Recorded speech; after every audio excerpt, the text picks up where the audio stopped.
Ka kenhun ile kai jong Rising Football Club kala yo ban khori ka nam ladu ha kalempong kenjat ball ku blatep kum ka first knockout football tournament arjar arpuar bala penlong de mau kediang sport social welfare and cultural organization ka balalong ha kamadan mau kediang nong ston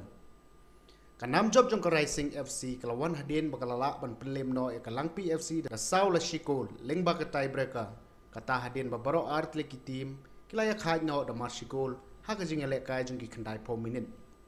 ya ketika lumpung lawan penpenhap perdana doba ALCM sekretari KNPP Nongston Block kumbukong san harengkat kejingi don lang DSP headquarter Nongston ba bi kharjana kum usumbot kongsan usodar kasnong mau kodiang bat kiwe ki balasha khosnobha ha ketika sngi ka Rising FC klayo ban khori ka song pisa ka silak tingka ringkat ki medal kat ba kalang PFC klayo e ka song pisa ka basan 4000 tingka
yang jong Wembley laong era bahkan ni kesemua mau kadiang nak bentar kadi sport club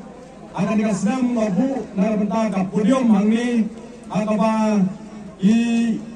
akapor bapenya je kijing lekai football kiyo bansong kiyo ru ban kre ki players bat kunta ter yong ma sia tu yeki ba nak kalian jong nak senam ubu arlak nak bentar ke podium mangni bahkan ni kalau kijing sang Andrei ingat skam bayi nama bandek kambaha hakiway Pakistan yang kabang IOI maka Nongston konstituensi akhirnya kisau pesan Muslim kadang dapat serak sudah kaca bangilek kaca kabang ipai hakikam diopun ikumta nama pan nanti bagilah bandek luk hikam kali kesan Islam kabangta kalian jangan melih lepa yang ini kedua orang hipai ba kidang ibit pan pa biang yo akan kesan mapanwan ni skam bagi kam ibakrau inang pau berkinang ja kali konstituensi di